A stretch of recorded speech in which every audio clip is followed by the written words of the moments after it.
This is not a Windows one, it's a Linux one, so you can run your virtual machine on your laptop. Yeah. Okay, so we are gonna do lab 12-1. We're mostly gonna do hands-on this week. I do have another thing that I'm finalizing for you, which is called Find the Missing Party Girl. It's actually a malware hunting, a file carving challenge that an anti-malware company put out a while back. It's pretty fun, so we'll do it and we'll find out who the party girl is and how she gone missing. So that will be on Wednesday. So today we're gonna learn how to look for malware. So after you download the lab, you want to connect your drive, and then we'll start with part C and come back to part A and B. Once it's going, right? We're not gonna be able to finish part C without the other parts, of course. Okay, so just a brief scenario. You are going to use a few tools today. We didn't really touch on Wireshark that much, but I want to use this opportunity to show you how you can use Wireshark to look at logs and also PCAP. As many of you might be investigating incidents in cybersecurity where things had gone into your network or things go out from your network. So Security Onion is another tool. It is basically a Linux virtual machine. I tried to download their ISO and go with their ISO, which is a CentOS with the tools installed. There are complications based on the community. I tried like 5 times this last week. So I decided that I would go with their other recommendation, which is using Ubuntu with the install tool. So I want to show you how you can do a clean slate with Ubuntu on how to be able to build your Security Onion. It is also a good tool if you want to use it as an intrusion detection system. It has a lot of great monitoring features and capability. Okay, so to save time, I'm gonna grab a drive on the chair there. We are going to start with part C. We will begin some of that first, and then we'll come back to it when it starts going, because the installation might take a little bit, but I did amp up your virtual machine. So the scenario is that there are 2 people working in your company named Tom and Jake. And they go by the nickname Goofus and Gallant. And this is based on the cartoon, right? So on Thanksgiving Day in 2015, Tom's laptop has Windows 7 crash. And he had the BSOD, the blue screen of death. It looks like this. And so just to give you, and these are some of the clues that you are going to, it's going to help you find some of the areas like, you know, related to their web activities. So Jake's holiday plan is that he's going to cook the frozen turkey, and Tom is going to hunt for his turkey. Okay, so want to focus on that. And then, so for the holiday plan, Tom is going to buy a shotgun. He's going to use his laptop to access the wireless network and search for some of the shotgun online. So you might see some websites that were infected that are related to shotguns, right? So these are some of the clues that we are getting. And this is the screenshot. So Tom goes by Goofus. He might be fired because, you know, of his web activity. And then Jake, he's not an experienced analyst, so we're gonna have to help him find out what happened, right? So what you have is you have the SHA hash, which is given to you, and it is just a value for us to be able to check the integrity for the registry. Okay, so for the part A, we're going to come back to this and we're going to work with the hash, and then we're going to work with Wireshark, which is already installed on your Windows PC in this classroom. Okay, and let me turn on my captions because I always forget. Okay. So we are going to start with part C. So you're going to go down to the later page, which is the bottom of 3. So we are gonna get our security onion going.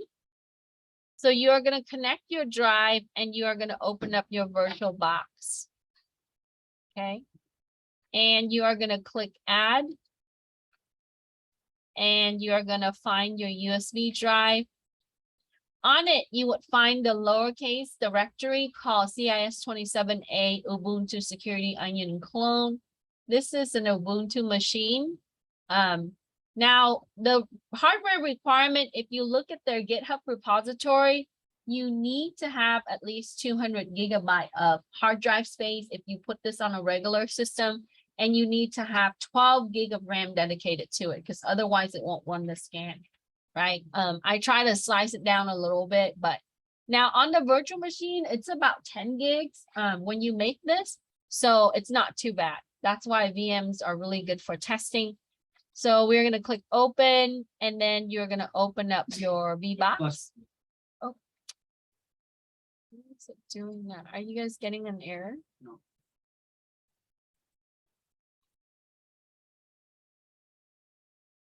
Oh, I know why. Hold on 1 second. Let me remove totally, because it doesn't like the same name. Hi, how are you doing? Okay, let me re-add it again.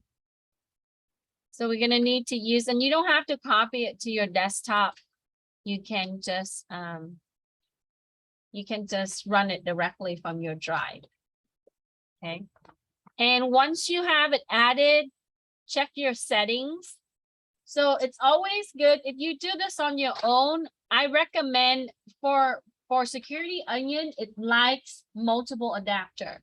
So on a regular system, if you install this, it is actually CentOS, the original version. It uses different commands than Ubuntu commands, like yum instead of like apt get, apt install.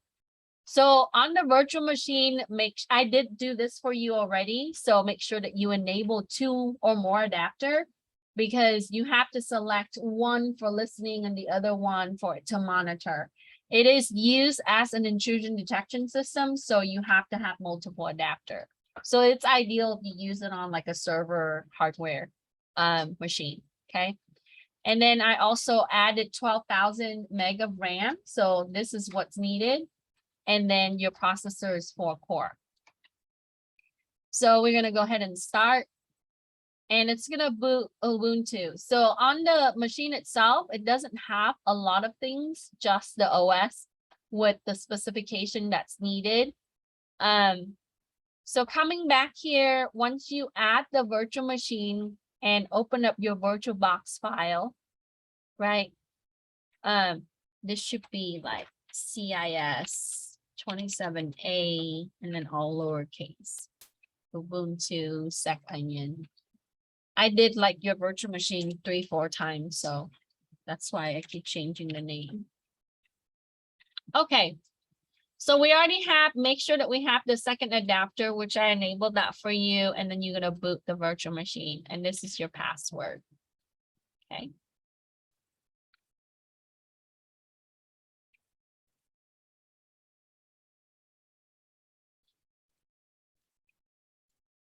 Okay. Now, as we're logged on as a student user, if you don't modify your sudo file, that's the new security thing that Linux implemented for their Debian and all the releases, you will have to use the root level. Now, in administration, a lot of the times we run system at the root level. It's not recommended for regular use. So when you do that, you should be able to have the SUL root.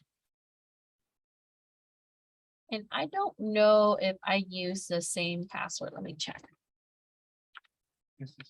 Yeah. Okay. So once we're logged in, it's going to load your desktop. And I'm doing part C first because it takes a little bit for it to install. And then we're going to come back to part A and part B. All right. Grab a drive. We just got started. So we just loaded the Security Onion machine. All right, so once you're here, you're gonna click all apps, which is located here. And this is going to open up, and then you can simply search for terminal. That will open up the command line. Very similar to what you've seen with Callie. Yeah, we have 2 labs this week. Okay. Just one lab today. All right. So I'm here, I'm opening up my terminal, and then I'm going to elevate my privilege from your student user. So I didn't want to write like 10 steps for you to modify. What you can also do is when you do sudo the first time, you have to add your user account. So you have to modify the configuration file. But this is a quicker way. Okay. So we are going to do a SU/L root. So we are going to elevate our user privilege to root. And once you do that, it's going to ask you for your password. So use the same password, CIS27A, all capital, exclamation point. Oh, sorry.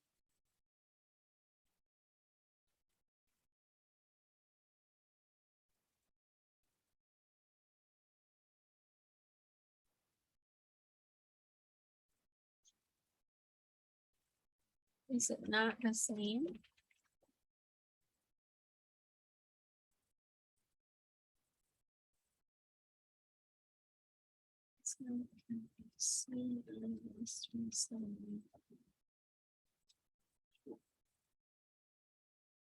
Michael, you said it's the same. I thought it's not. The password? No.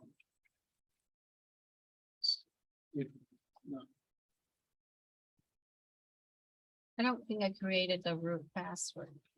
Sorry, I'm stuck.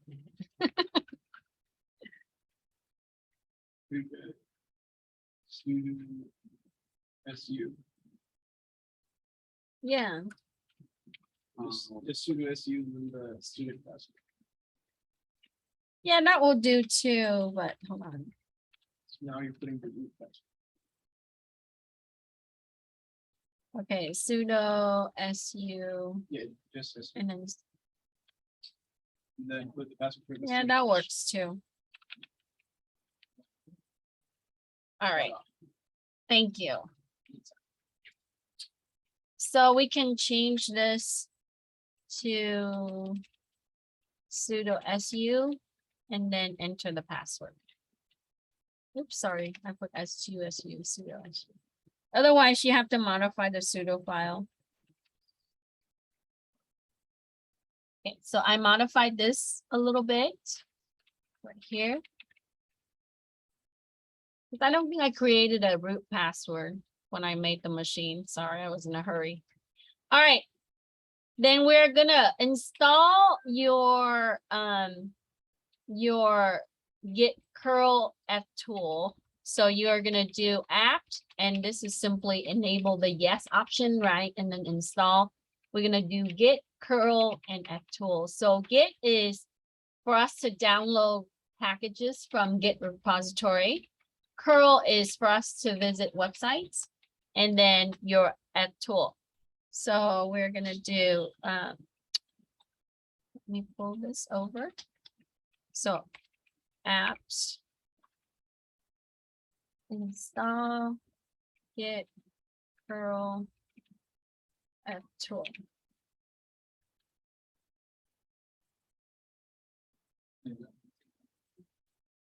And then it's gonna go for a little bit. Then we're gonna do the git clone. So that this allows us to download the package from the Git repository from Security Onion, right? Now, when you read their documentation, if you visit their GitHub repository, they kind of have an installation guide. It walks you briefly through how to install. I modified the step a little bit because when, I'll explain this part on what you're doing.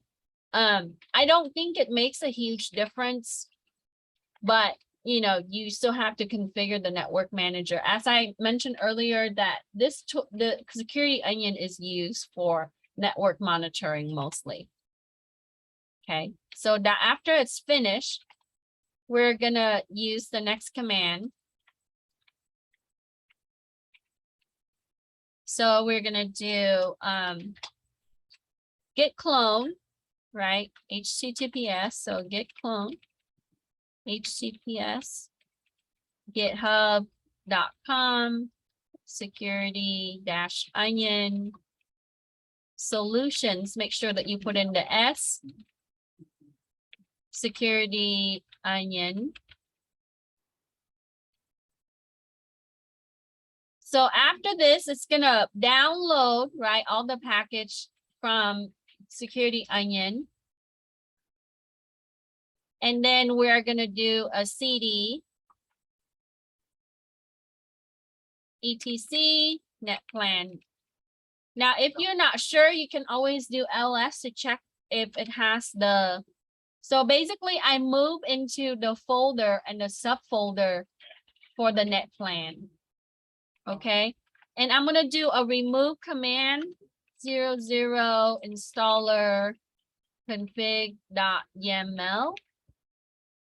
So what that does is it forces the first Ethernet adapter to be the configuration or to install configuration file as part of the network manager.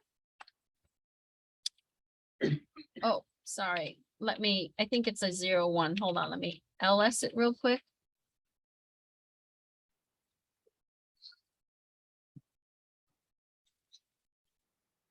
So it's a 01. I apologize.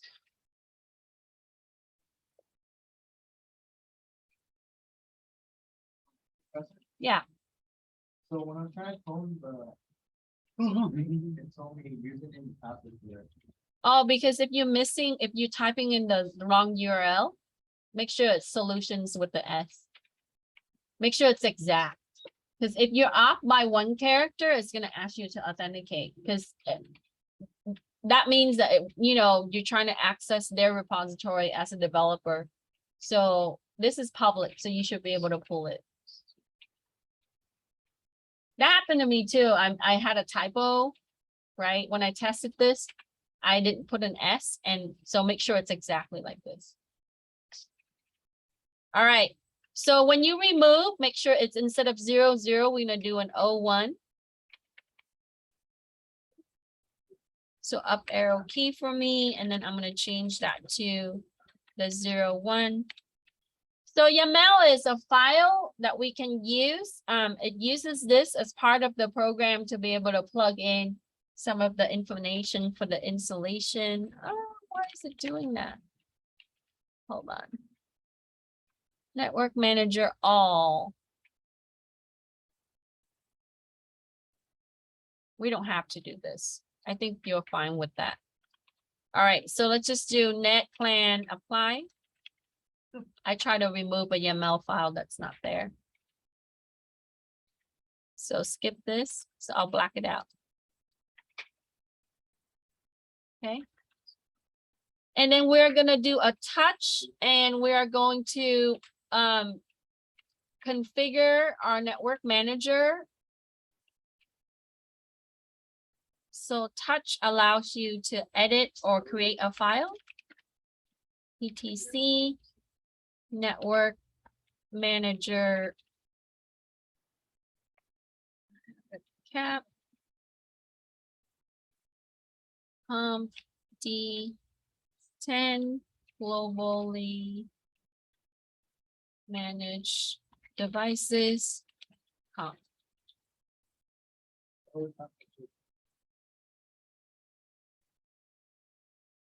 What happened? Is it not loading?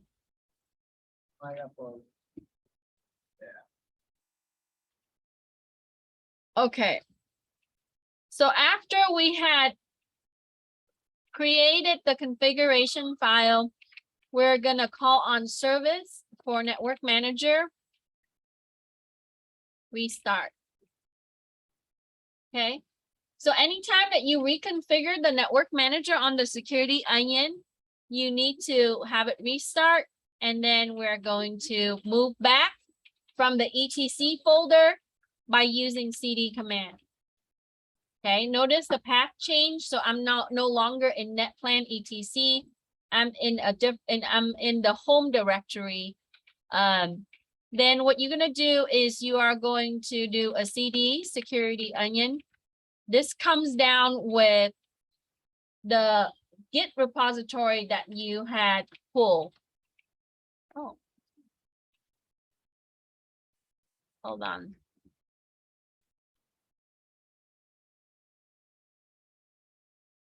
Let me go back.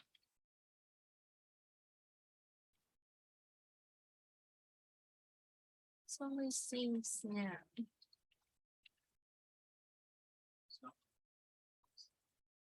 Yeah.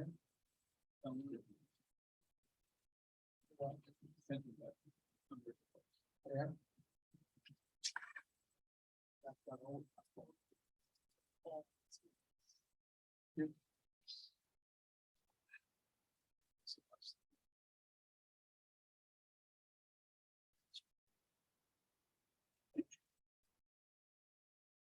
It's here. Oh. Security onion. Did it mention no such file or directory? Yeah, I see it, but it puts a lock on it, so. Hold on 1 second. Why is it doing that with the Git pull? Let me go back to my terminal real quick. Yeah, I'm getting the same thing because I don't see it as that, so give me a second.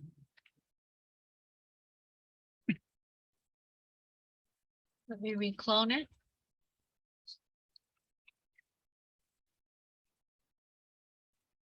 Yeah, okay. So if you up arrow key a few times to your Git command, which you ran a while back.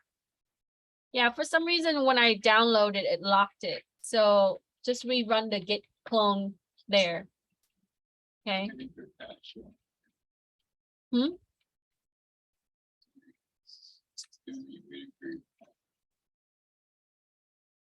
A cache block. So rerun the Git clone there.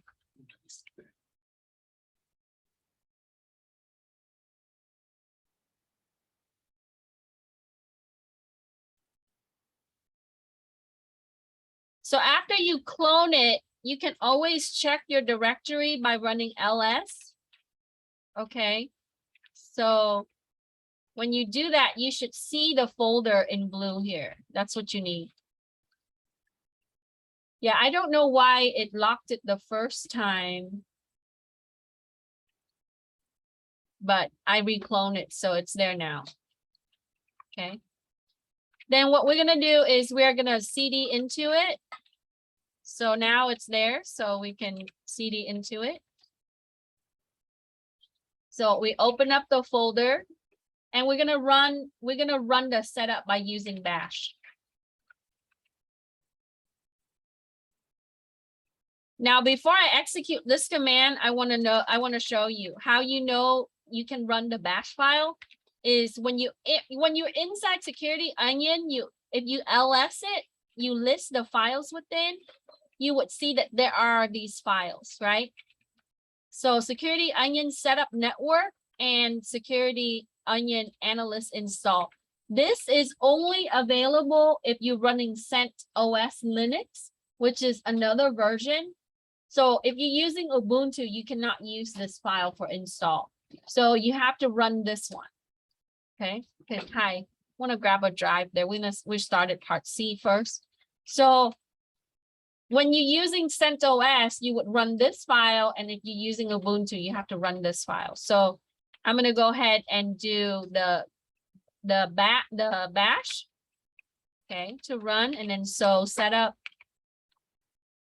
dash network.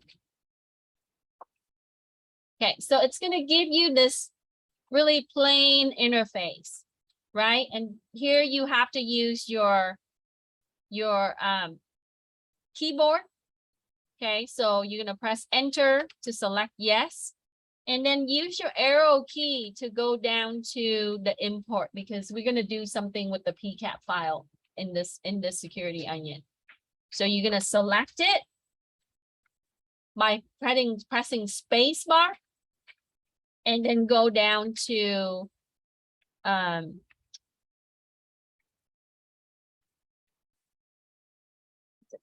hit tab to select OK.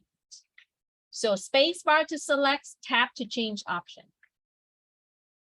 Okay, so use the arrow key to go down to import. Then you're gonna hit space bar to select import. And then you're gonna hit tab to press OK and then press enter. Then you are asked to type in your agreement. So in all caps, you just type in agree. And then arrow key to go to OK and press enter. So I'm here at step 32, right? And then it's gonna give you this host name. You can use the same host name, but ideally in practice for Security Onion or any kind of Linux machines that you're using for security, when you see prompt like this, it's ideal to use host name lowercase. Okay, I just recommend it because it makes it easier for you to type commands and things like that. So, you know, you can change this up if you want, or you can use the default. So you can say, you know, student VB or something like that, or Security Onion, SO, whatever you like. And then press the arrow key to go down and press OK. Okay. So here it tells you that it needs for you to configure DNS, hostname, interface, etc. We are using DHCP. That means that it is obtaining IP addresses only because we want it to sense all the surrounding system. That's its job, is to really detect the surrounding system. So you're just going to press yes.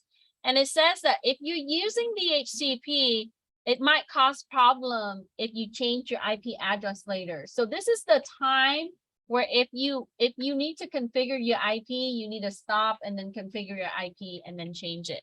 In practice, we want to use a static IP, right? We don't want to obtain the DHCP. I just want to cut some steps. So, but this, you know, we can simply continue and then we'll just use a DHCP. That's fine. Okay. So as I enabled 2 of my adapter from the beginning, what happened is I have to select one that's going to be for management and the other one is to sense. So what you want is you want to select, right, your first NIC to be able to pursue this. So I'm going to go ahead and press space bar to select and then tab to go to OK, right? And then press OK. And then we're going to do OK. So this part, right here, I press the space bar to select my first NIC. And then yes to enter the setup. And then I'm going to do a direct because this is going to be directly connected to the internet. So if you're using this as a border IDS, it's going to sense everything that's coming from the internet. So we're going to keep the option direct and then hit tab to go to OK and then press enter. Okay. So this is going to take about 15 to 30 minutes. It all depends. I ran it a few times and it took about 20-30 minutes. So once you're here, you're just gonna let it go for a little bit and then check on it. So what I did was I'm gonna go ahead and wait. Okay. And after that, so I just did this part. Okay. So I'm here. I'm going to highlight that and we're going to come back to that step. So the things that we change after CD, we're going to rerun the git, right? Instead of suL root, we're going to do sudo su. That's fine too, to access root level. And so I'm going to wait right now for part C.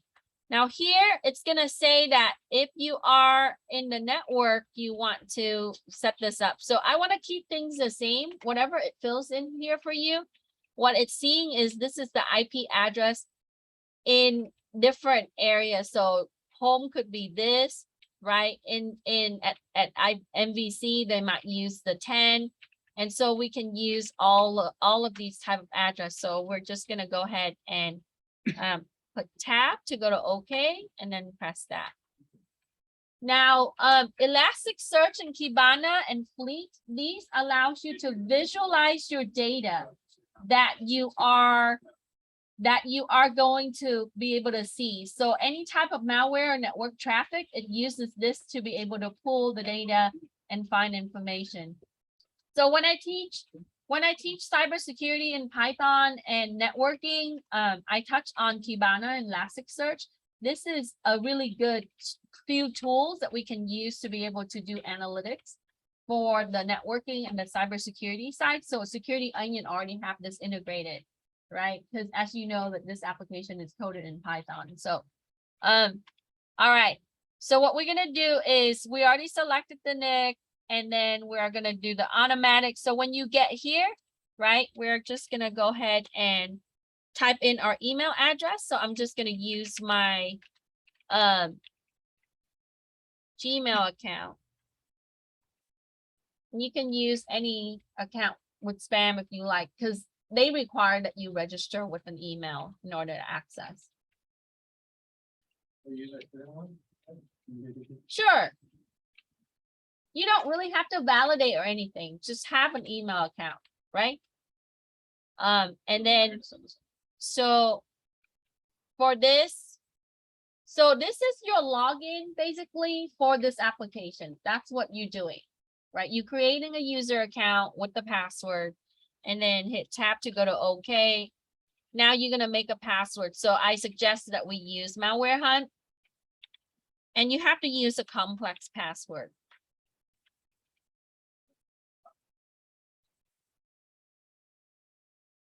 You can use a different password as long as it's complex. And then you gotta re-enter it. So I'm at 47, 48, and 49 right now.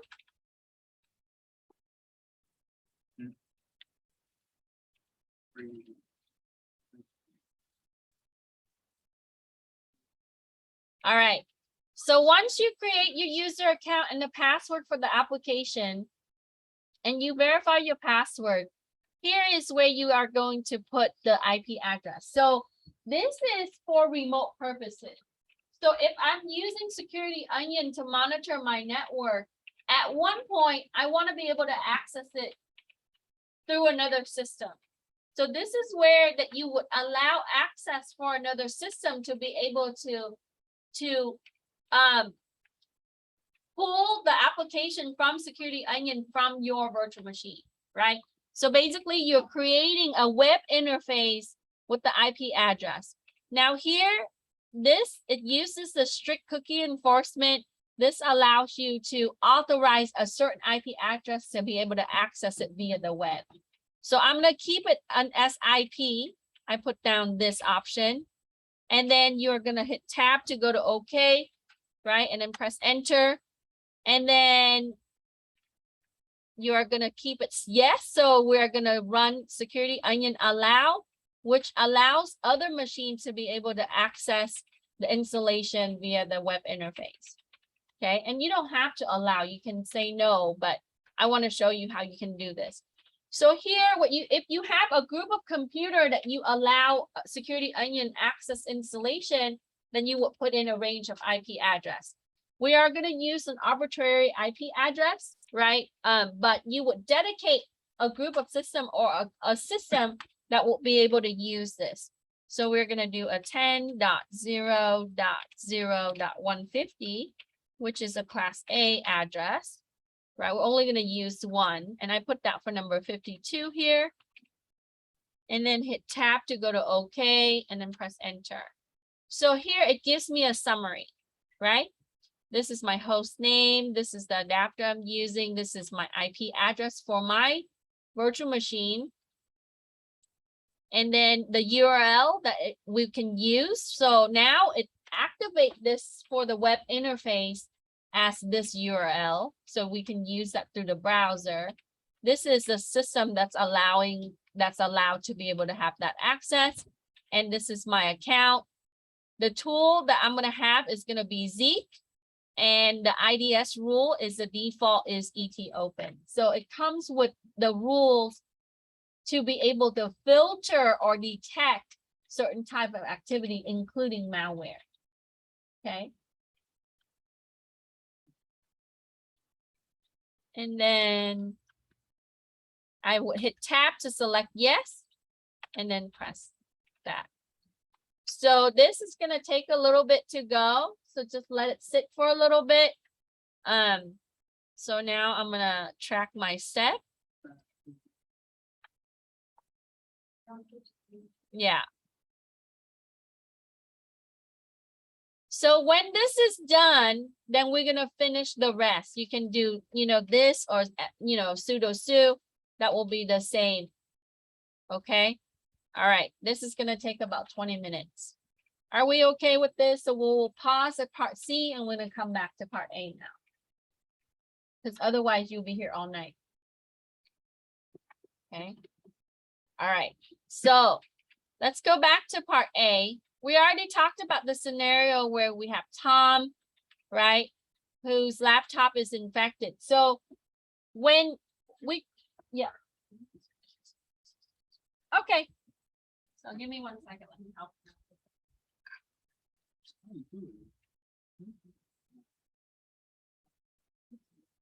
Oh, yeah, I'm hacked. Oh yeah. So just use For real? No. Oh. It's working fine. I can. You gotta add some spice to the.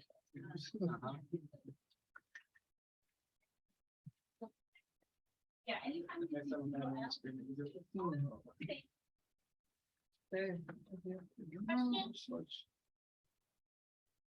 I'll ignore that part. Oh. Then, okay. I want to get that. Okay, so. So you have to rerun the get it's not there.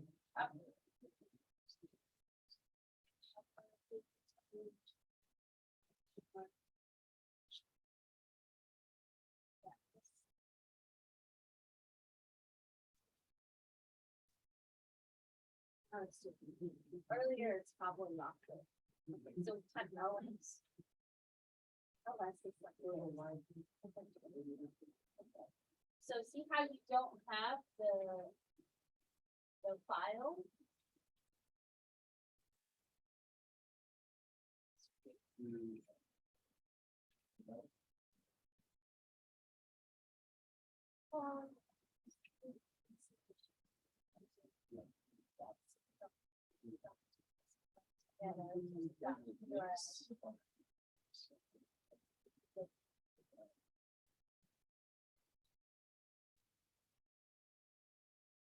You need that folder.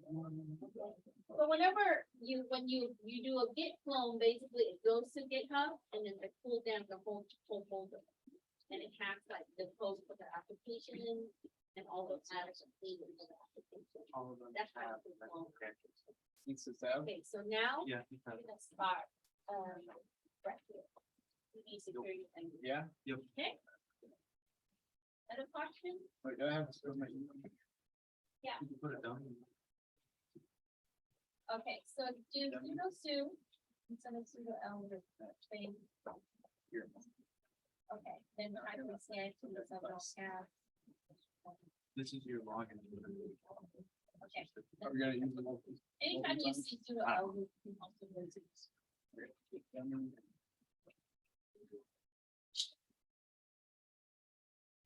Yeah, it's fine. Yeah, sudo su. I'm just gonna put it as blank, so no one is there. Yeah, lower. Yeah, they just.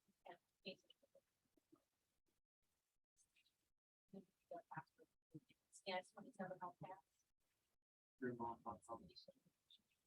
What song is? Think of a special song. No, we have something else. A.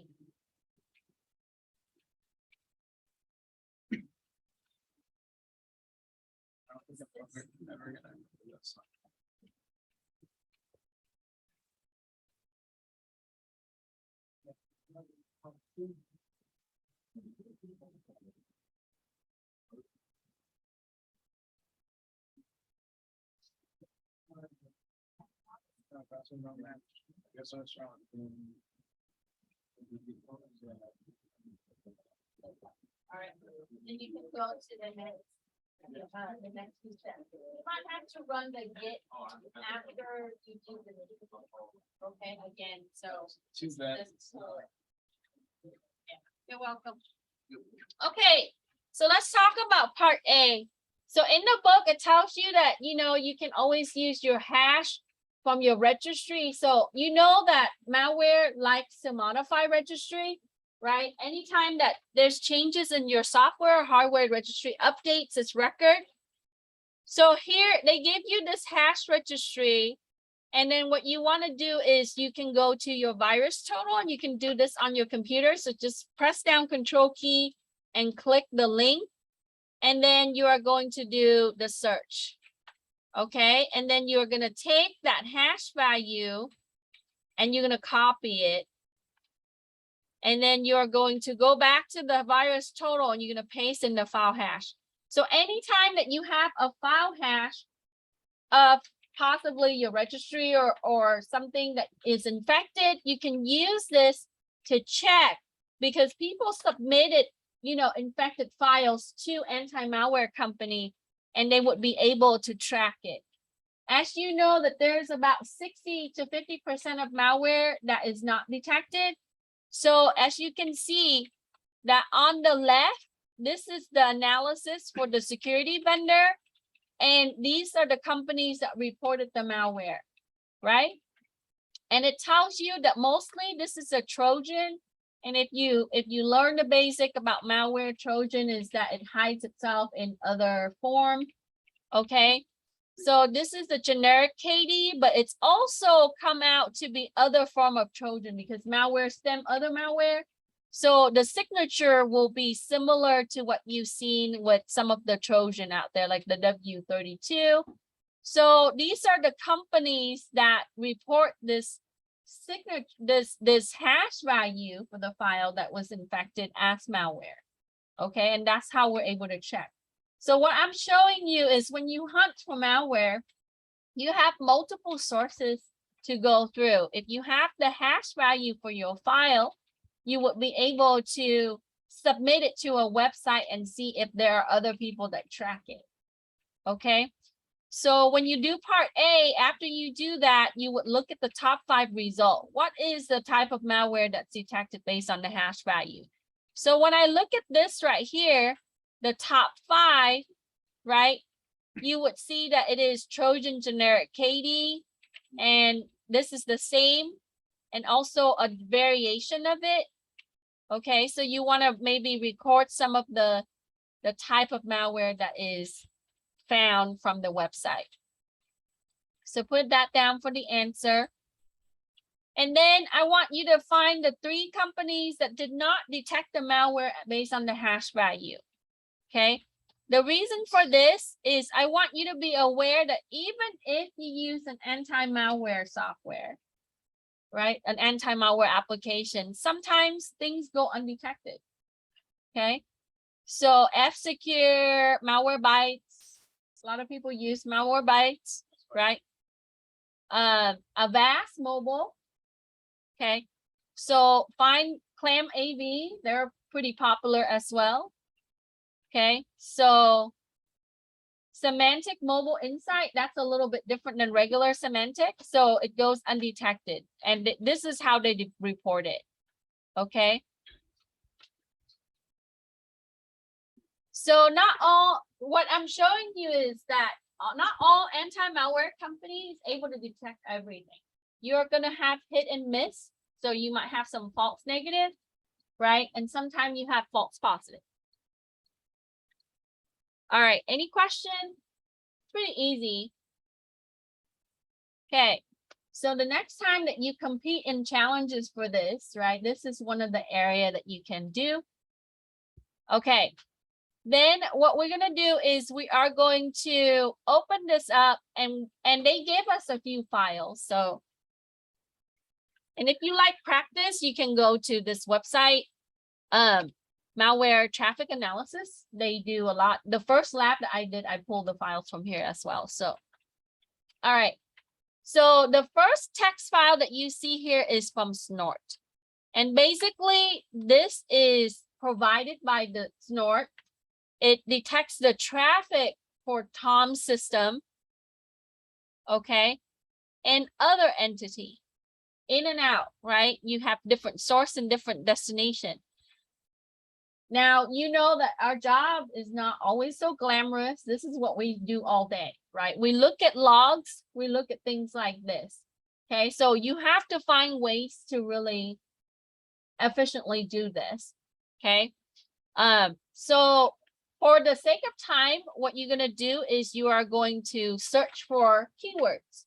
So Control F and type in malware to see if it tracks. So there came up 3 incidents. It blacklists the connection to the sinkhole, and this is the timestamp and the IP address. So that means that you have a timeline information, right? When you're doing forensic, you say, oh, well, the incident might start somewhere between here and later on, right? But the sinkhole malware connection, actually with the Trojan that's detected from Snort, which is a network sniffer, it actually track it at this timestamp, and this is the IP address. So with me, I normally open up a notepad and I list the IP address when I do investigation, right? So I simply copy and paste this. So this is how you take notes, so that way you can come back to it later. Or, you know, if you have fancier stuff that you can mark it. So I would copy the IP address. So here is my source, right? And then if you want, you can also put down the timestamp. So that way, when you create your report, you have it, okay? And then my destination, it's Tom computer, right? This is his IP. And after the colon, if you don't know, that's the port number. Okay. So I make a list of my incident, and you can be organized with this so that way it is easier for you to really establish your report. Okay. All right. Then we look at another one. It also blacklists. That means that it blocks, right? It tries to block the network Trojan. And again, it's coming from the same IP address right after that. You see? What about if I search for Trojan? Right? We have an idea of what that is. So it's more, right? There's exfiltration with Zeus. Okay. Zeus was really popular with the XP and Windows 7 era. And then it tells me that it detected a Trojan. This is the timestamp. This is Tom's computer. Okay. And then this is the IP address. So, and that comes from port 80. That's HTTP. So I put down another incident. So I keep tracking it, right? Because what I'm going to do later on is I'm going to take this IP address and I'm going to go find out who that is, what company that is, or what domain it belongs to, or it's registered under. Well, I just knew it, but it's yeah. So you know that his computer is infected, right? Based on the scenario, and you know, he's the only one that uses the laptop between the two. So it is Tom's computer. So the 10.1.25.19, that's his. Yeah. You're gonna see later on when you take the IP address and you plug it into who is website, it's gonna tell you that it's like gun.com or something like that. Because he hunts turkey and he's buying a gun, right? That's the clue that they give. Yep. All right. And then look at the virus total, look at the hash, right? Remember? Okay, for the hex reference, for the analysis. So I can find more under Trojan, right? So you kind of have to comb through and you have to look. Sometimes it doesn't just come up with malware or Trojan. Sometimes it would be like, you know, potentially bad traffic. So this is a sniffer, very much like Wireshark, and it gives you this text log. Okay. So what I want you to do with this is that I want you to write down the incidents, record the timestamp, and each of the incident you can copy and paste. That's really quick. So you need to make a note of it, as many incidents that you can find, right? So I think of this as like treasure hunt. The more you find, the more it's going to be more clear to you when you get to the result. If you have MAC address, put that down. If you have IP address, put that down. If you have port number that's after the colon, put that down all together for your source and your destination system so you can see. Okay.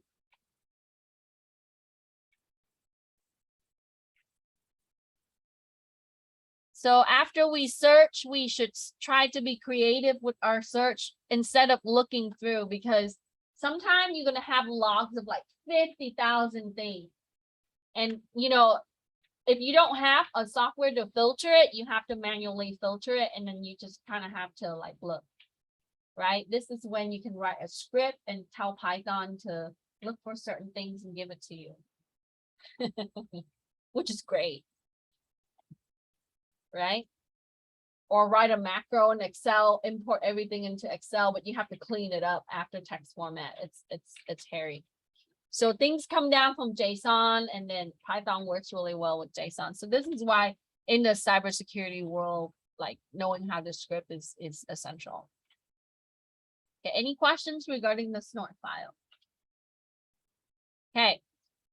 So this is nice. They gave this to you. The company doesn't have a lot of money to run IDS, so at least they are running monitoring system, right? At least they have a sniffer that sniff out all the bad traffic that gives us a report.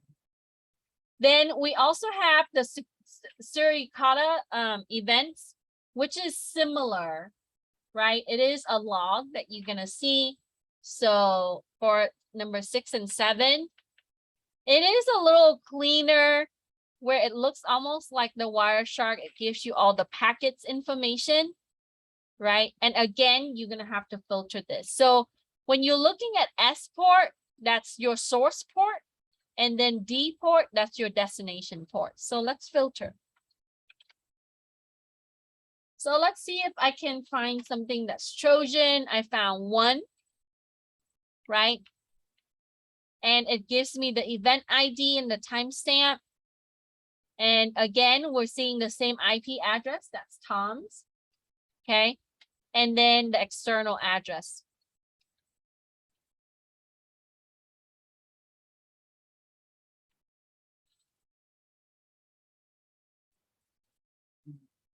All right. And then it tells you the ports. So it's from his computer going into this particular computer or the server, public, right?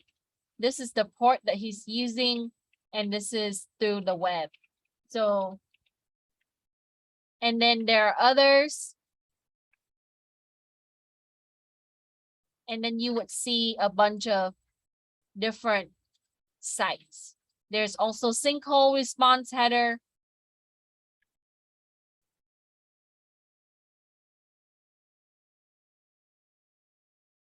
And so on.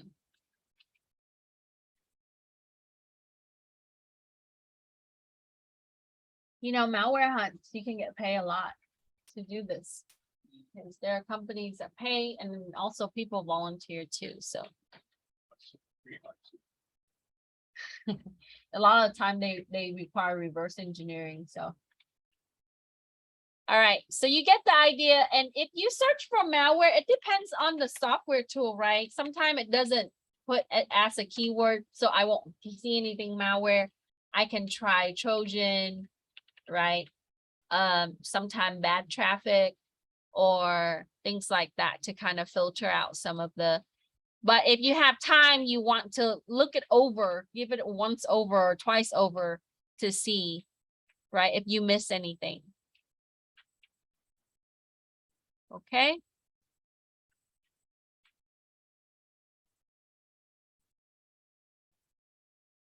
So how does the system detect it, right? It's based on the rules that's created for the application. So it's able to identify, like, you know, your malware signature as traffic coming in. So it's able to tag it. And all the header information is what you see here for your packet header and payload.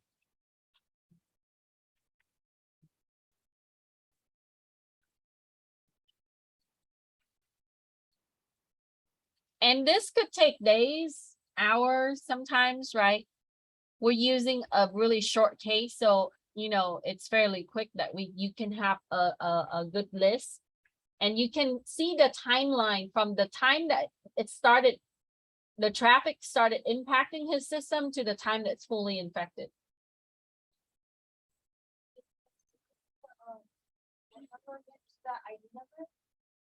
Are you looking at the second file? The Securitas? Or the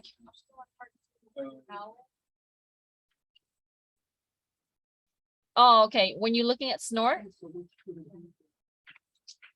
So when you're looking at the ID is different. So after the address, you might see like a colon like this, where it has a colon and a number. That's your port number. Yeah, like this one is a 53, so that's a DNS. This is an uncommon port. So you would see a colon after the IP address. This is a port 80, that's HTTP.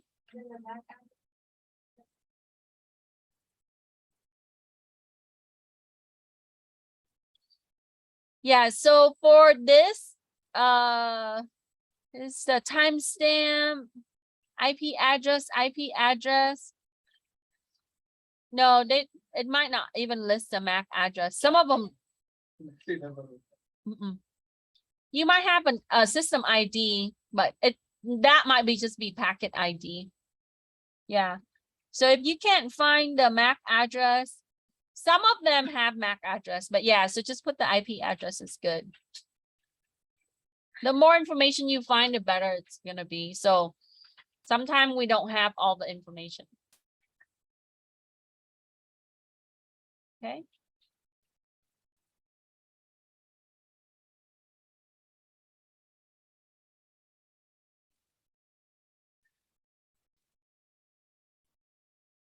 Any question? Anybody stuck on any other steps in part C? Okay, while you guys are doing now, let's have a few minutes to do that, and I'll come back to finish. Part.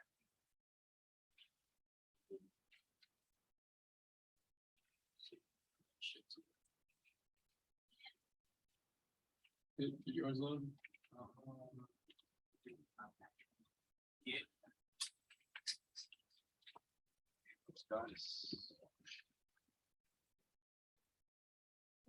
So, LS and C. How many projects can you find? Yeah, it does have some. That's a question. How many projects have you found? You don't live with yourself. Yeah, that. So now let's try LS. Oh, you're not gonna read all of that. Yeah. So basically, you download the whole. Right, and then now. In a perfect world, they would script it. Yeah. So Maybe a letter. now. CM board. I can go to the folder. Dashboard. Run the. Straight system.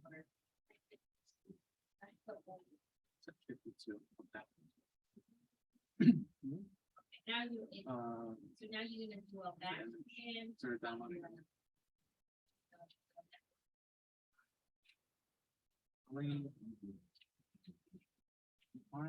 Is it the same IP?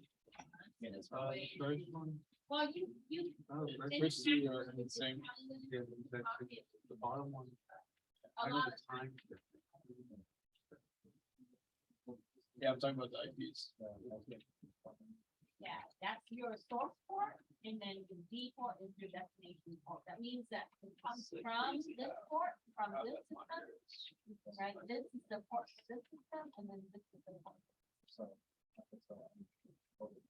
Yeah. So 80 is HTTP, so that means that he's using like, you know, the browser to visit that site. Right? Search Trojan. I only got 4. She had 14 on her side. Yeah, she can teach it. Like that. So the idea is your goal is to paint the bigger picture, right? Like, how did it get to the system, right? And what other servers would be involved? Okay, any questions regarding your ports and your IP and your incidents? It's still the same. So Okay, nothing different.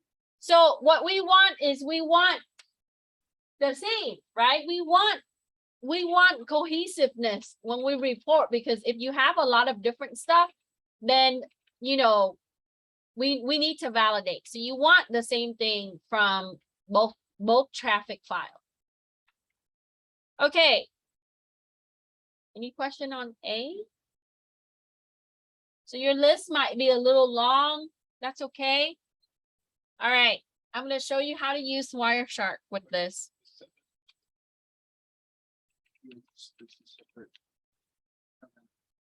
So Wireshark is a free application. This is an application that we can use like Snort to sniff out traffic. You can also capture your traffic. Think of it like record it in a point of time and then play it back, right? That's what we want. So in the past, I've shown you how to use Network Miner. That's great for malware analysis and also forensic. But Wireshark can also be a useful tool along with Snort and other network sniffer. So what you want to do is you want to download this PCAP, which is a recorded traffic, right? We've seen PCAP file before when we did our first lab with Network Miner. Sorry, let me try to do control. And then I'm just gonna go ahead and save it. So when you click that link, it's gonna take you to the zip file. Okay. And then what we're gonna do is we are gonna unzip it. So go to downloads, and then here's the zip file. I'm gonna go ahead and right click, and you can do extract here with 7-zip or extract all with regular Windows tool. And it's gonna ask you for the password. It is infected. Anytime that you get it from this website, it's always the same password, infected. Okay.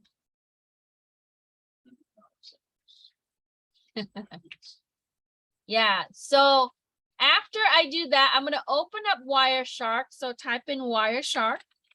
And if you don't have this at home, right, like let's say you're doing the project, you can download Wireshark and install. Looks slightly different with the newer version, but it's the same thing in the back. So when you open up the application, you would see it like this. Okay. Now for your project, you can import in the log file, the .log file that you got from the project file folder or download from the page. Or you can also use the PCAP file. PCAP allows you to see, right, the traffic at that moment in time. The log is going to give you a list of activity at that moment in time. Okay, so Wireshark allows you to do both, along with Security Onion also. Okay. All right, so what I'm gonna do is I'm gonna go ahead and select my connection. You want one that's actually having some kind of graph, right? So I think here for this one, the Wi-Fi is off. So I guess I can use Ethernet 7.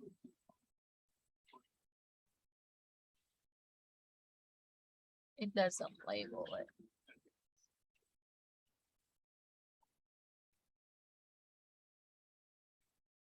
Okay, we're gonna click File. I don't need to run it right now, but you're gonna click File. We're gonna open, go to your Downloads folder, and then open up your PCAP file. Okay, so you don't really need to run the Wireshark. You can click File to start, open, and then open up the PCAP file after you extract it. Okay, and it's gonna look like this.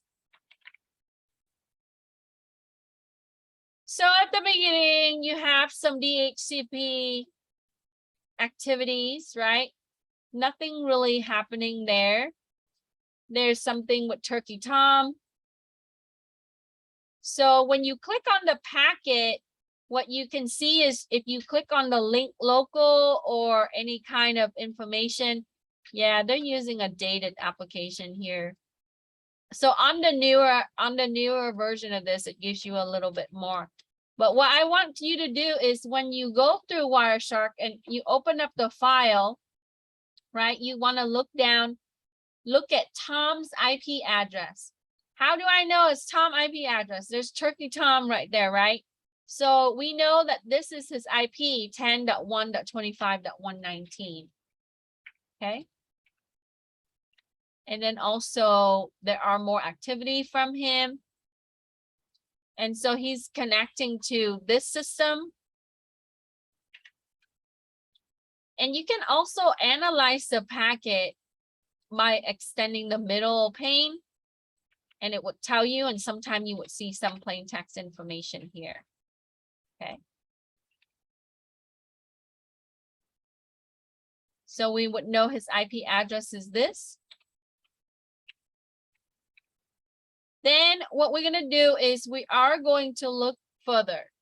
We are going to find, we're going to filter exactly just his system, right? Or actually the other system. So what I want to do is for 5C, you put down a bunch of IP addresses that you found that could be malware related, right? I put some of that here. I'm going to go ahead and filter. So you can say IP, and it fills out some stuff for you. Address, oops, ADDR, and then equal. And then I can paste in one of the IP address. Let's say this one, the 166.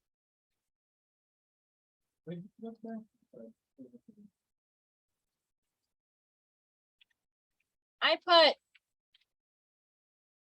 this. So the IP address that you made a list earlier, yeah, one of them, you're going to go through and check those. Okay, so you're going to do IP address.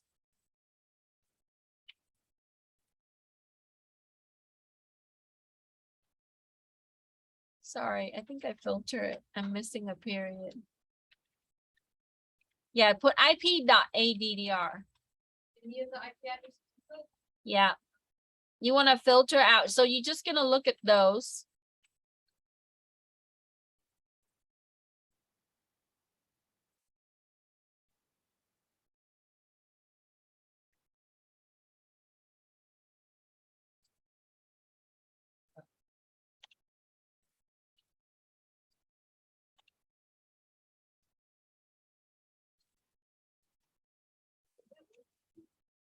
Hold on. It should be equal. It was working for me yesterday.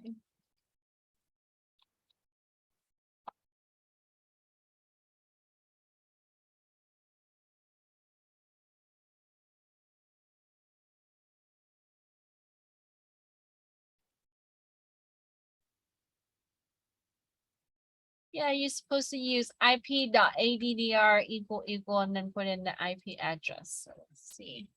Oh, I put in the port. Don't put the port number. Just the IP address. IP.address. Make sure you put a dot. I forgot. Sorry. IP.address.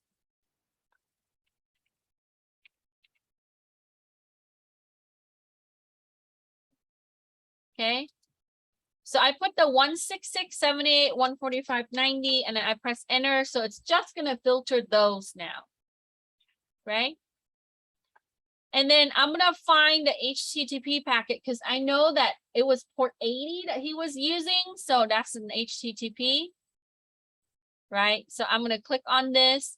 And sometime you should be able to see like some plain text information, but not always. Okay. So click the one with the 1.1. So it shows me the sinkhole information. There is some keep it alive. It's forever, right?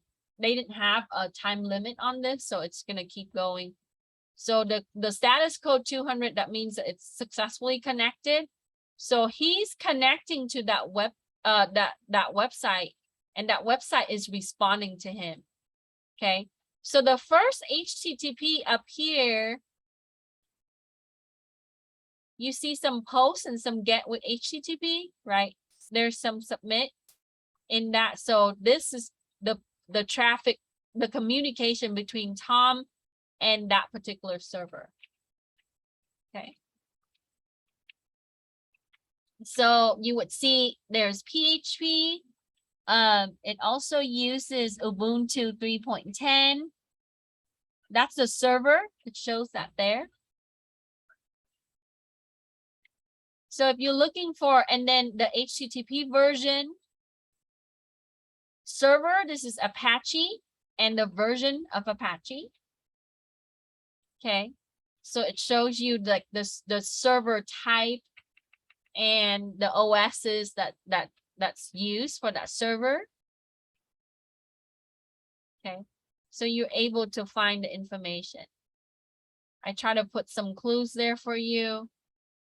And then the connection, it should tell you the type of connection that's there. So look at the plain text on the bottom. Connection keep alive, so it's connecting forever. And then the hosting site or domain, sometime it will put the URL in there. If you can find it, you can make a note of it. Okay. So the content is text and HTML.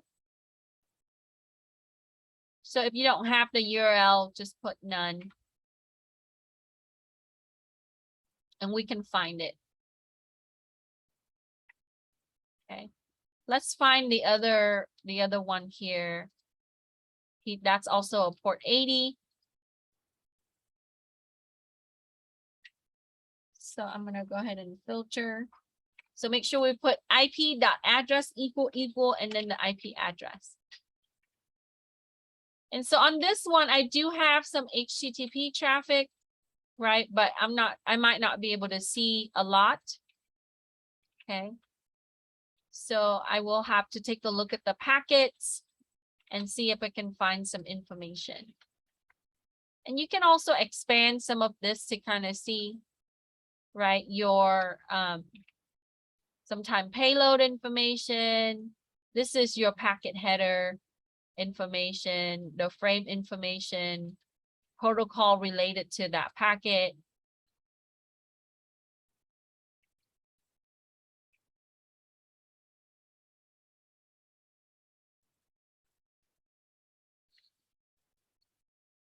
So if you click on the line-based text data, you would find the server information. You got to click it sometimes. Okay, otherwise you won't be able to see it. See? Select this, click here, and then look at this. It tells you the type of server. So on this one, it's using NGINX, so NGINX. And then it tells you some content information. and it is Windows based.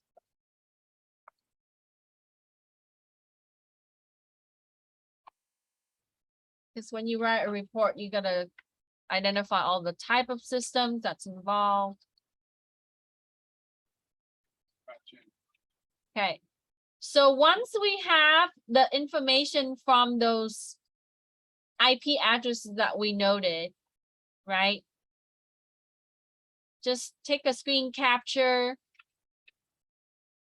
and then find the server and the OS information. Then we're gonna go to whois. So this is a way that we can look at the public registration for the domain that's out there.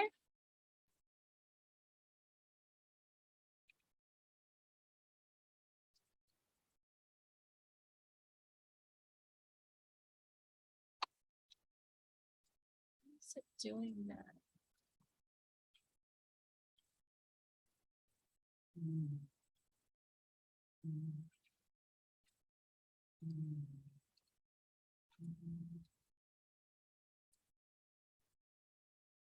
So when you do the whois, search from the top right, not the middle, because that just take you to advertisement right here.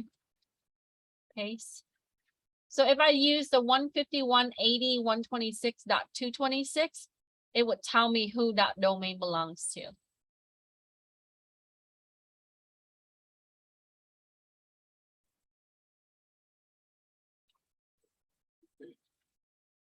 Yeah, so this is registered in the UK. Not sometime, and they don't always host it in the registered location or geolocation.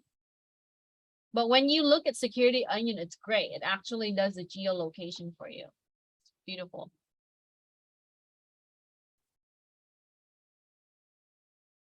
Okay.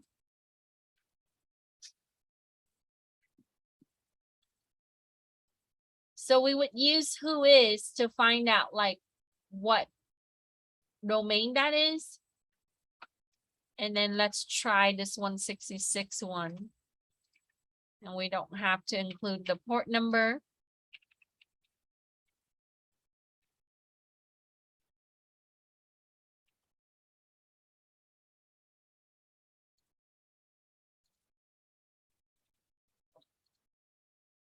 It's held by Rackspace.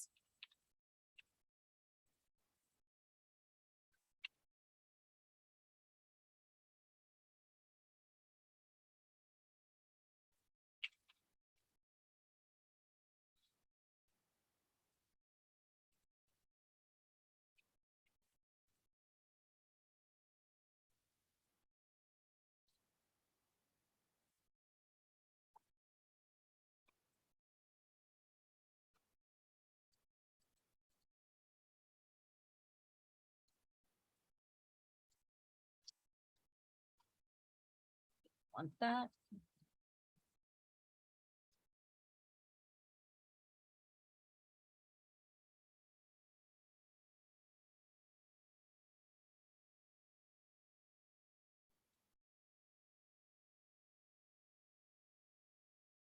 Here's the Acumin.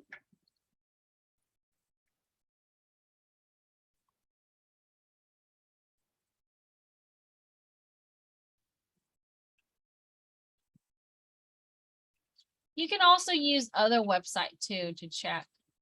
So outside of this, we can find additional information, right? I think in for Aaron.net, you can also find that on their, they have a whois option too.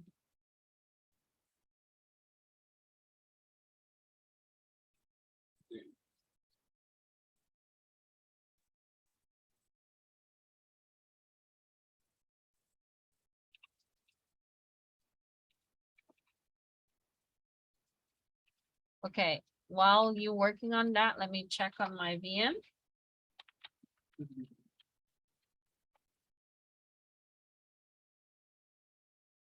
Okay, then I need to reboot. So it's going to create this cloud instance for the IP management.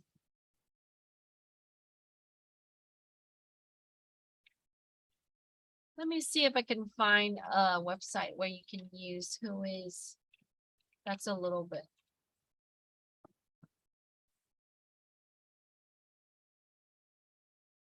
So let's try on Aaron.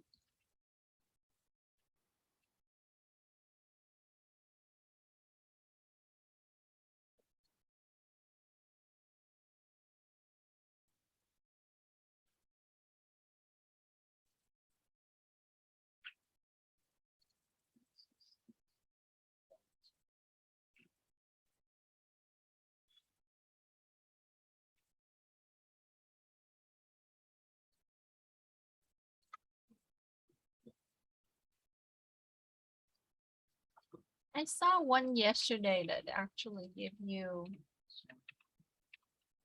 some good details.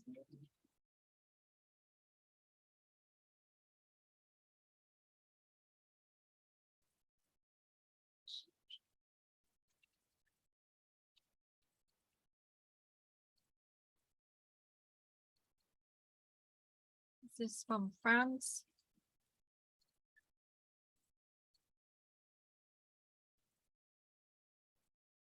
Okay. So as we find out some information, we want to put those down as, you know, who that could belong to. Then we're going to come back to part C. Okay.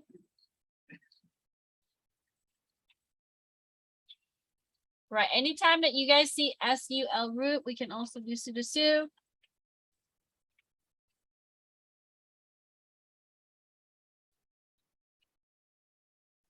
Mine's still booting.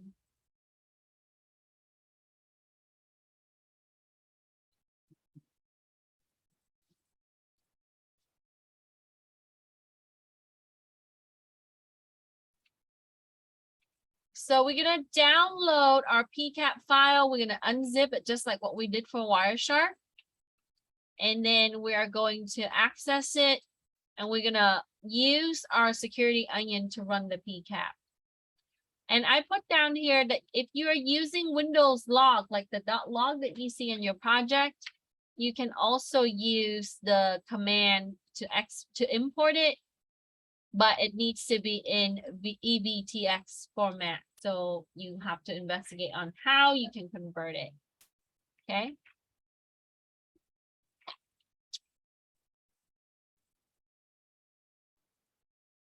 Now, in order to view your report, you would need to log in, and then you should be able to see. It does take a little bit to give you the actual report for the Thanksgiving Day on 2015, and then you should be able to see some information relating to the infection. So your goal today is, after you view this information and you put together all your parts, you want to put down the date of infection, the computer IP address. You already know Tom's IP, right? If you have the MAC address, you would put that. If you find the computer host name, right? If not, and then what caused the infection? Which IP address or which domain did he visit that caused the infection?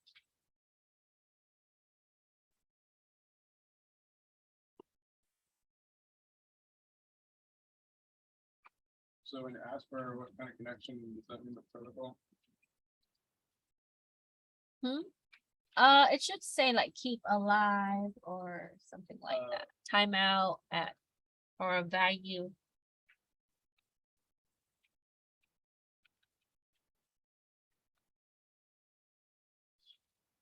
Okay, so after I reboot, after I did the installation, I'm gonna go ahead and access it at the root level.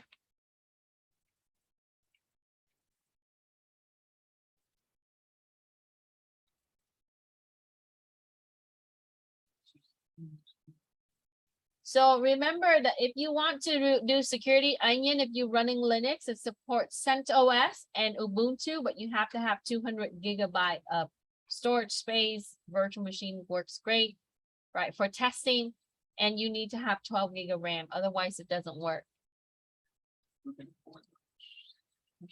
Well, forensic system's supposed to be powerful, right? It's all the overhead that it uses to scan is on the RAM, so. Trying to look blind like this. So we're gonna do sudo su.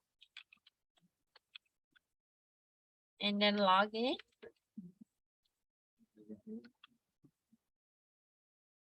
So I'm here, right? So I'll just replace all of that so it's easier for everybody. And then I'm gonna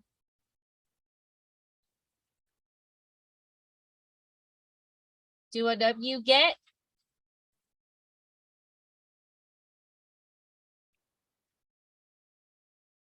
HTTP malware traffic analysis.net 2015 11/24 2015-11/24 traffic analysis dash exercise .pcap.zip.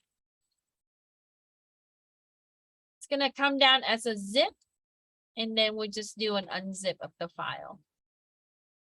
Okay. So I'm gonna go ahead and do unzip 2005, the exact file name 11/24 traffic analysis exercise.pcap.zip. Ask me for the password, which is infected.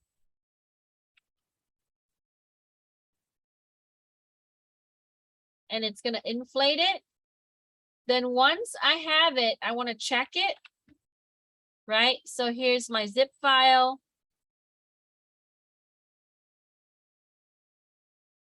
And here's my regular file.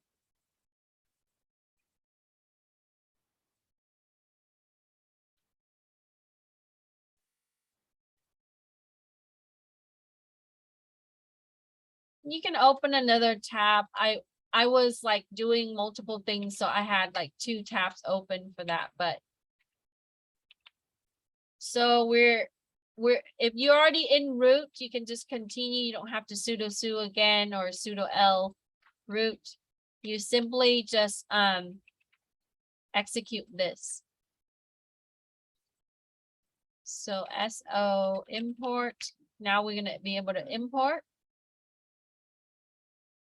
pcap, the file name 2015 11/24 traffic analysis exercise.pcap. Just like how you did with Wireshark, but now we're going to use our security onion.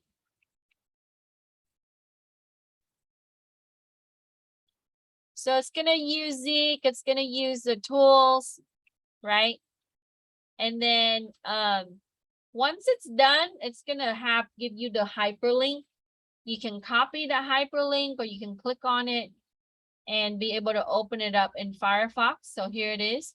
If you click it 3 times, it's going to highlight, right? And then I can right click, I can copy, open up my Firefox.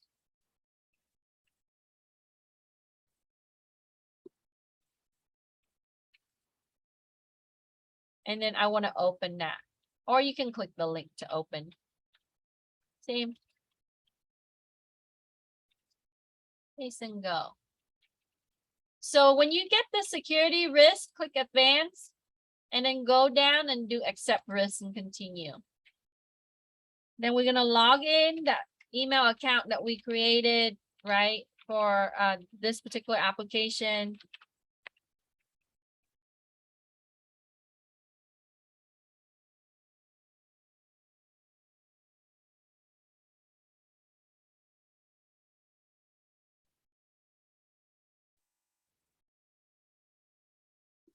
Okay, so here it's like, oh, what do you want to do?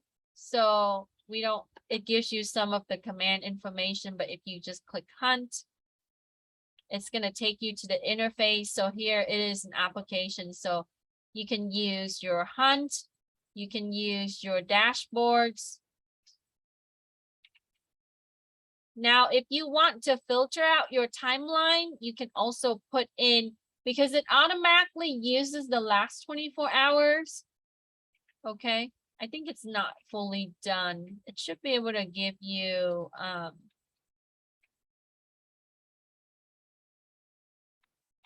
the result for 11/24.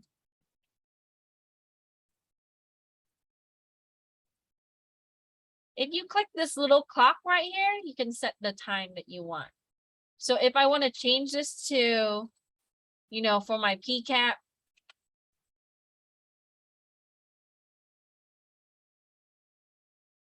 to a certain date, I can also input that. Okay, so you would probably need to do that. It came up for mine yesterday, as it's just gonna be able to pull, you know.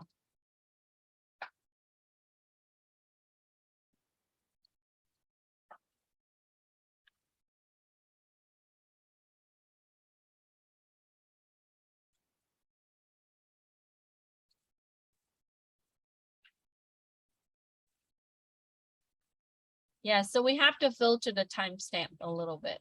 Okay. So on here, what you want to do is you want to be able to click the clock and then change your date to 2015 11/24.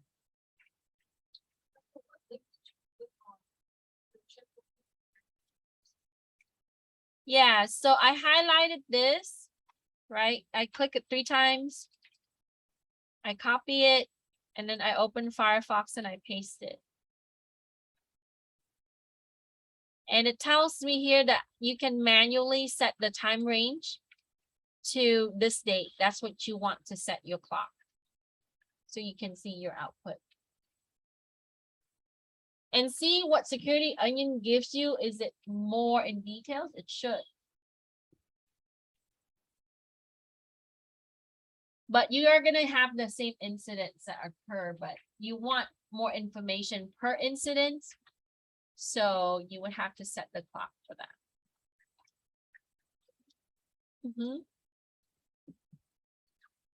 It might not be.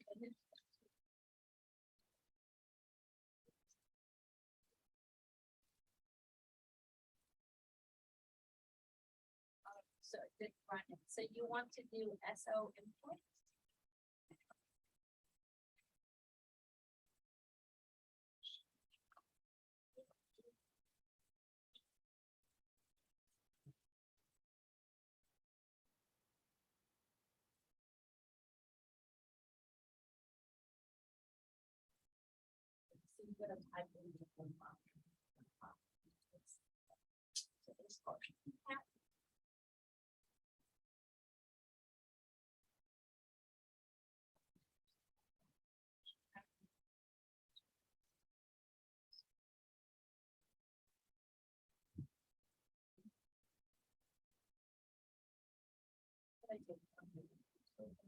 Yeah. Okay.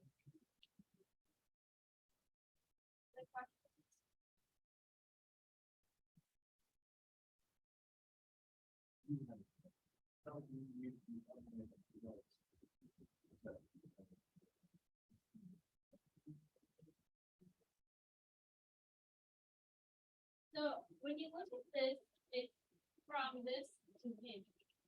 So that the server is serving him. So it is an input.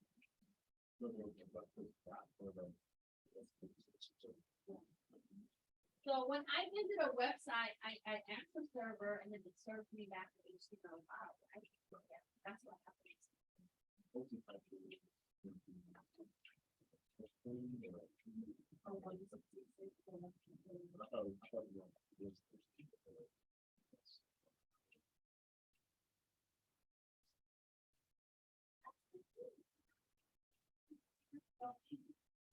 Yeah, I believe about like that.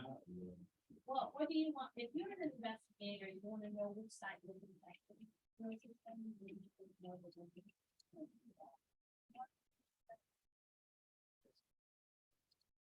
what I'm saying.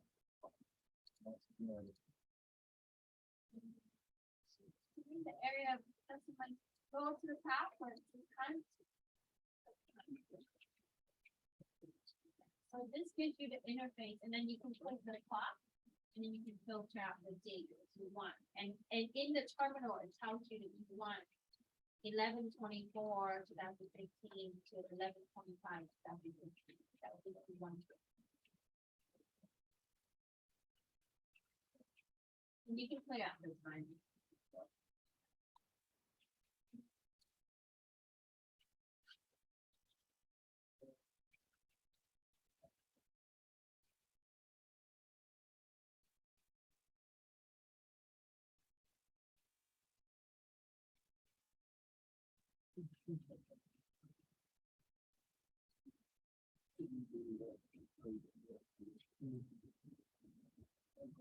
You finish the lecture? What do you enjoy? No. I'm on 14. Probably want to play it out. Look at your timeline and then. Okay, yeah, I think the best. I think I saw that. Got it. So then, I saw some Microsoft. yeah, then you all of these, so if you click the arrow, it can give you the job. Yeah, we gotta filter out the time, so we have to manually put it in 11/24/2015 to 11/25/2015, and then you click the arrow and it should show you all the incidents that's related in that P tab that it found. It's the same P tab, so you're gonna have the same incident, but it might give you more details. Okay. Like what server, what domain. So it cleans up compared to Wireshark a little bit.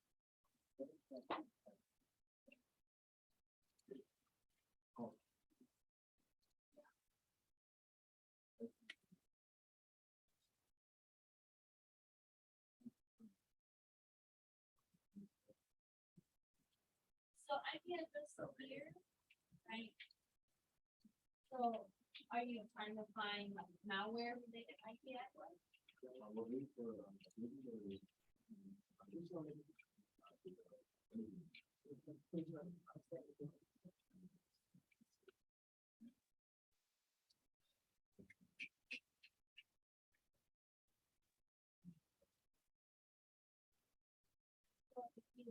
So go back to Some requests.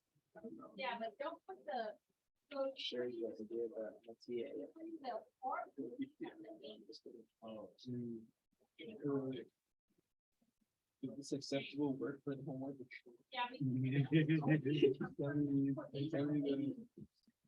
The assembly code and then I'm quite confused how to start the assignment.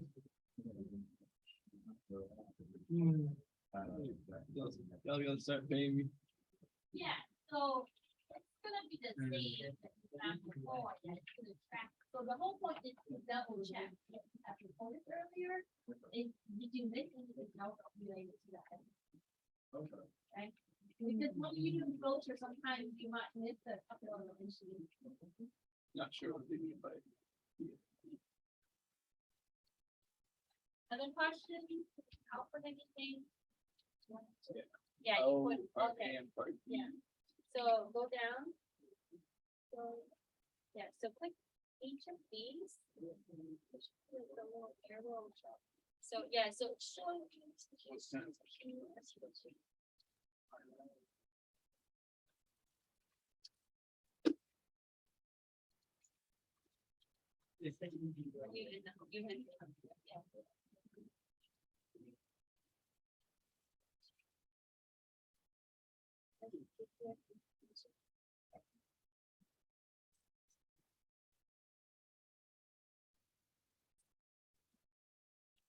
There,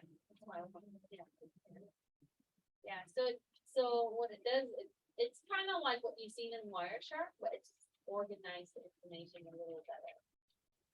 And it so it tells you like, this is your client address, we confirm that it's Tom's address, I understand. So look through those to see if you have, so computer name, Turkey Tom, so it tells you that, so that's now you can add it to your report. And then, so usually yeah. So as you guys finish the last part, when you finish the hunt with Security Onion, right?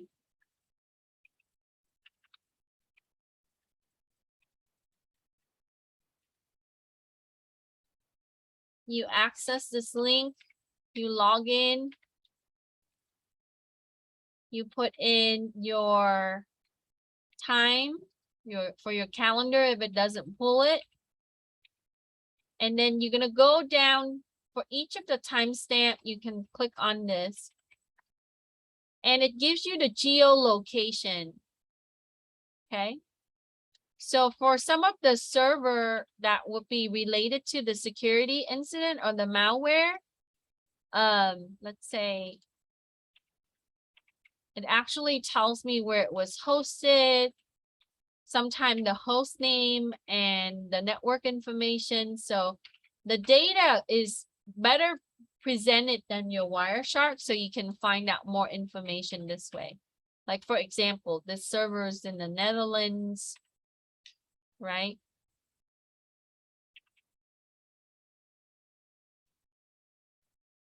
And we can also filter out some of the result, like what you've seen before, with Wireshark. Okay. So it listed your ports. So like this one.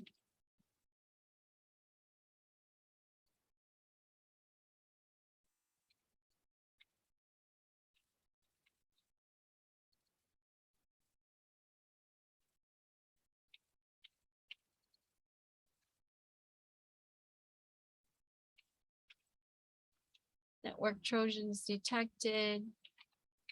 Sinkhole, we saw that before. From San Antonio, North America. That's the 1661. So it gives you the geolocation.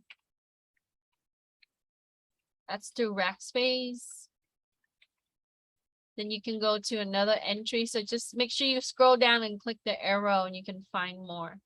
So at one point, you're going to see, the host name for the computer that Tom uses. And also information about the servers that are related to the incidents or the malware. Okay. And then answer the question. So you can, after you screenshot it, compared to A and B, what additional information did you find from Security Onion? In my opinion, you're going to see geolocation and more information like host name. It's already there. I think it just cleans it up and presented it a little better. And what would you include in the final report? So in this, I don't expect you to brew a lot of pages, right? But ultimately, you want to kind of create a timeline on your incidents. What had happened, which system, which website or domain, and then, what was the infection, what malware was found. And there you go.